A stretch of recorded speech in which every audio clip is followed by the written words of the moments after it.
Saya kira begini, kalau kita lihat di dalam KUHP itu kan yang berbicara mengenai hukum material itu kan disertai dengan penjelasan.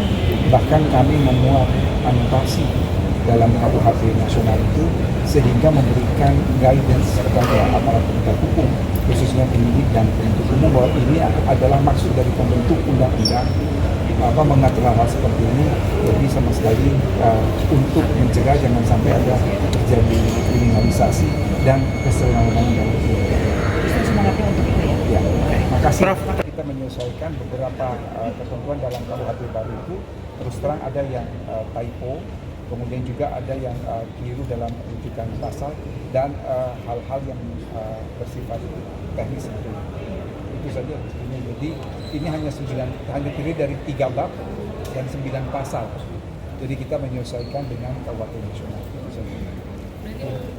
Targetnya Kalau kita melihat yang jelas RUU ini harus diselesaikan sebelum KUHP baru berlaku. Kalau tadi kita melihat susunan rencana kerja pada hari Selasa dan hari Rabu akan dilakukan pembahasan, kemudian pada hari Senin akan persetujuan tingkat pertama, kemudian akan masuk di paripurna. Jadi sebetulnya tidak ada isu yang kritikal karena ini semata-mata adalah masalah teknis ya. Jadi kita merubah sekian banyak undang-undang di luar KUHP itu bersesuaian dengan KUHP nasional. Demikian juga dengan belasan ribu peraturan daerah itu harus sesuaikan dengan KUHP nasional. Makasih ya. Tapi seperti ini kan masyarakat itu masih ada ketakutan soal KUHP sendiri, dan itu kan sudah pasti akan berjalan di Januari tahun depan.